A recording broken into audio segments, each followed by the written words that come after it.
Sorry, just before we do, I'm aware there's only one seat there, Maureen and Matt, so I'm not sure. Oh, sorry, and that's why Anne-Marie's got the other seat. So we can now go to item 14/item 12, depending on which way you read it, and the Deputy Chair. Yes. I have a motion. Okay, just before we do you mind if we, I'll come to you first, but let's just have Maureen and Matt introduce the item and just, I guess, formally acknowledge the update and sort of let us know what that means in terms of their substantive reports, and then we'll come straight to your proposed resolution, Deputy Chair. So, Maureen, Matt, I'm not sure who's leading off. Yep. Good evening, Chair. There's been no changes to the report as it appears in the agenda. Obviously, the email that arrived this evening,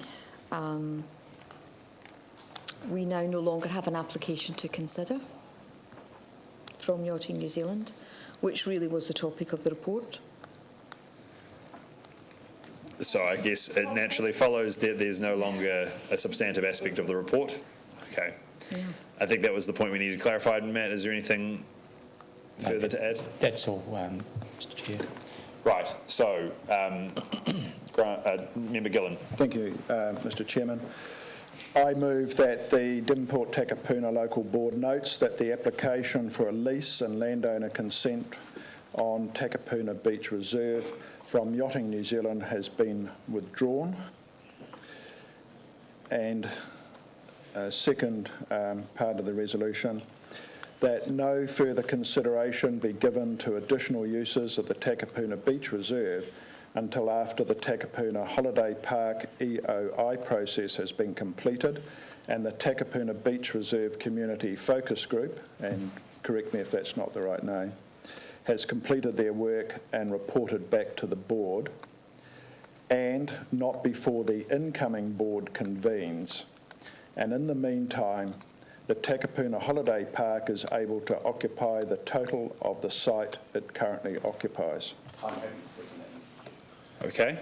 Can I just clarify as well, members will be aware about the discussions that we've had around the EOI working group and the importance that when the September presentation is made to the board, we'll need to decide exactly what the timelines will be so we can give some surety to the current tenant. Do you see any conflict with that last part of the resolution around the current holiday park continuing as is, or really we can just clarify for exactly how long that will be in the September meeting? Yeah, absolutely. Okay. I just think there should be status quo until the next board. We've heard that before us tonight as well, and that the board should be guided by the community going forward. Okay, so just on that, that motion's been put forward, it's been moved and seconded. Before we get into the debate around it, because I'm very aware that Maureen and Matt have been sitting here waiting to present a report that they now no longer have the ability to present, which I can't even begin to imagine, given the amount of effort both of you have put in, how frustrating that must be for you both. But are there any questions to be dealt with first? And then when we move into the substantive debate, members, I'd like your permission to allow Maureen and Matt to leave if they so choose, rather than them having to sit here for anything further if they don't need to. Sorry, so is that a question? Yes, I do. Sure. And it arises out of a concern that I've had, is why was it that the board was never given a copy of the application by Yachting New Zealand? We've been told what could be in it, and some of which we were told is that there is no intention for public use access to the hard stand by the public, that there'd be a demolition of the admin and ablution block, and so on. But, and the issues regarding Wakaama, which I understand we haven't had an application from them either. No, we've got here. But, well, it's arrived today.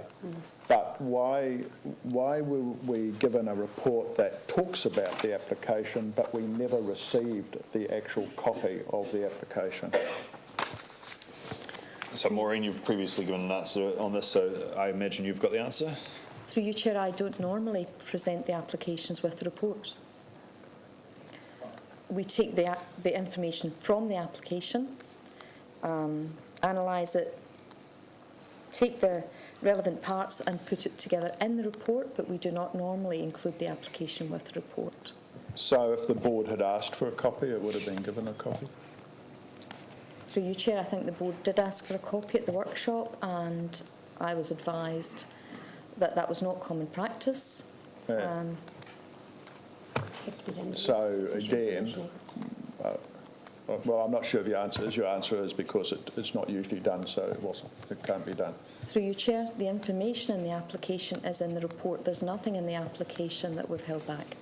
So just to be clear now, I was going to suggest that there would be an opportunity for members to resolve for that to be made available to members, but now that it's been withdrawn, I think that changes whether we have the ability to do that.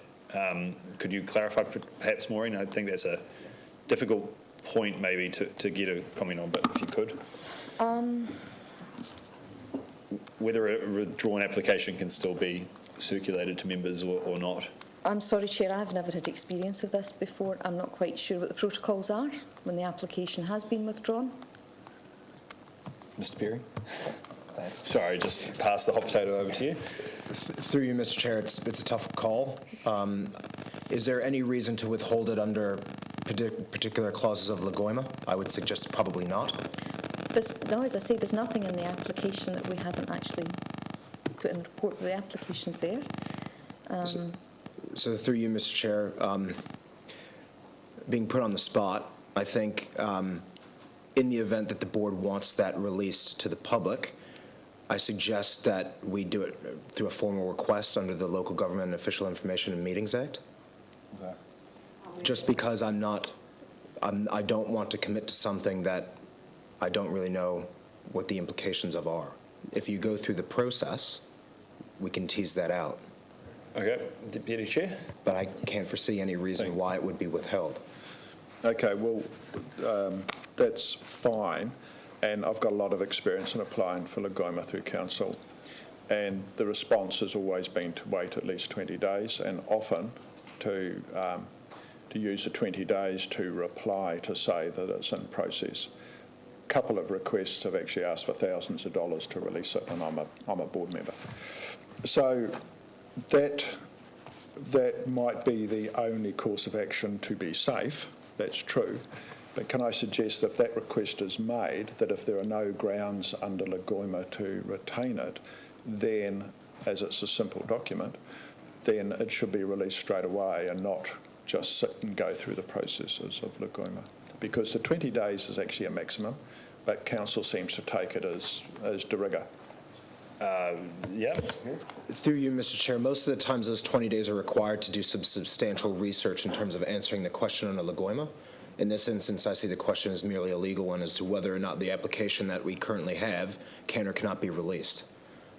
So speaking for the Lagoima team, I can't envisage it taking 20 days to respond, and in the event a particular member lodges a Lagoima, that would be public information and free to be distributed as that member sees fit.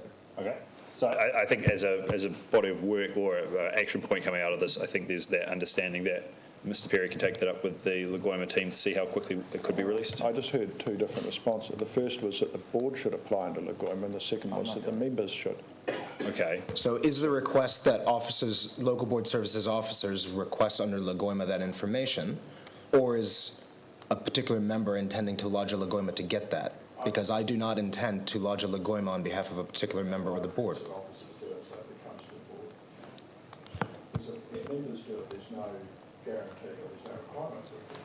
If that's the intent of the board, I suggest you add an additional resolution C directing officers to do as such. Okay. So just in terms of an additional resolution C or oh, right, sorry, off the one that's there. Yep, Member Cohen. Yes, I'm a little bit uncomfortable why we even have to ask for it and we're not given it as of right. And I do note the recommendation in the report was to receive the application from Yachting New Zealand. I draw your attention to point A. Now, you're either receiving the application or you're receiving an analysis of the application. And we've done some really great work from council staff in analysing and putting forward a whole lot of things we needed to be considered. But it does actually say receive the application. Yeah, so just to deal with the issue now. I think those are the words that we've used whenever we've had any application for a lease. I think they're the exact same recommendations of that nature to receive it. That stems from sort of if you went to the North Shore Rowing Club application, all those other sorts of applications. However, it's entirely possible that the receiving is really just that. I think that might have been my addition, in fact. No, it's in the report as well. Right, well, so I mean, I think the important point is that we'll add in a resolution to ask for it to be presented. I can understand why, as Maureen highlighted, this is not standard practice. True. So we'll see it get done. I don't think there's an issue here from that point of view. It's just we haven't asked for it before, so I can appreciate why the question is, well, what do we do to do that? Because we haven't actually done it for any of the applications we've had before. My question is, we are Auckland Council, and why we need to go through this process to get something that we're meant to be considering. I feel that I think it's just the officers being cautious and wanting to make sure that we're not releasing anything that, in terms of the Lagoima requirements, which is what any application or any report that comes to the board is done, a check is done against them, just to make sure that we're not releasing anything that we shouldn't. All right, but is there two questions? One is the information can be given to board members if it was in confidential, which often is the case with legal things, and so that presents one lot of issue, as compared with seeking the information to go into the public arena, which we can then get an opinion on whether that's permitted or not. So I think there's two aspects to it. I think it can be covered by the one part, though. I mean, we're requesting that officers under the Lagoima. No, but that's the point. We are asking to go through a process. We're getting locked into something which I think we should have as of right. Now, there is a question whether it should stay in confidential or be in public, and that's another issue. But I think to get the application, we should be not needing to go through this process from our own organisation. Just to highlight, before I go to the Deputy Chair, just to highlight the point there, Member Cohen, when you say something that we have as of right, you know, the access to the report that we have as of right, the Act is what gives us that right. So it is as of right, but the rights that we have to access certain documents and to have public excluded documents and all those components stem from the Local Government Official Informations and Meetings Act. So yes, the right is there, but it will just need to be that we're requesting it. That may not constitute a formal request with the 21-day kind of components to it. It just simply says that we're asking officers under Lagoima to provide a copy of the board, a copy of the application to the board. So I think that's the point there. Deputy Chair?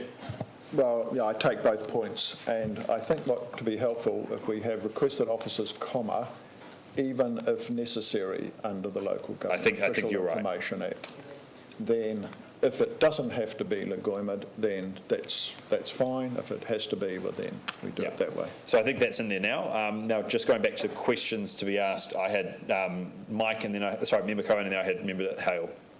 No? Well, no, that was my issue. Oh, right, okay. I do have one which is just a bit outside those ones, and I think we should deal with this first, is in regards to the Wakarama. And I think it's probably worthwhile, since we've got an agenda item. So it doesn't need to be part of this resolution. I think we can sort of deal with this first and then come back to the Wakarama and perhaps give some direction to council staff as to how to perhaps address it going forward, because the issue still is. I think it's sufficiently clear. I'll go to Maureen, because I'm just very aware that this is an application from Yachting New Zealand. There was a lot of discussion around Wakaama's cohabitation, but can you just give us an idea of what kind of intention might have been expressed by Wakaama for some kind of security of tenure? Through you, Chair, Wakaama, I've spoken to Wakaama. They gave written support to the application from Yachting New Zealand. However, we haven't received as yet a formal application for a lease. They do have the application form. I do anticipate that I will have an application for a lease from Wakaama, but I don't at the moment. So I'm hearing from that it's probably not necessary, Member Cohen, because they'll make an application in their own time and however they consider is the most appropriate way to do it. I think that's part of the problem that's been highlighted. Okay, microphone box. Sorry? I'm just turning on your microphone. Oh, that's very good, thank you. Is what's highlighted is that the Wakarama situation isn't just a sports club. There's a significant cultural one, as recognised by the Takapuna Beach Reserve Management Plan, and its relationship to the Sacred Grove and things. And so I think when it does come through, we've got to be extremely careful that we've gone through all the processes as to who speaks for Wakarama, and it would be so much better that if they do come with something, they come all of them together collectively, so we don't actually have. I don't think there's too much point in labouring that, because I'm very aware that Maureen has had some very difficult sort of applications over the years, and she's always followed the correct process there. So I'm sure she will. I think it's just important to point out we can't compel someone to apply. So we'll leave it over to them for when they make that decision, and Maureen will be ready when they do. So, Member Hale.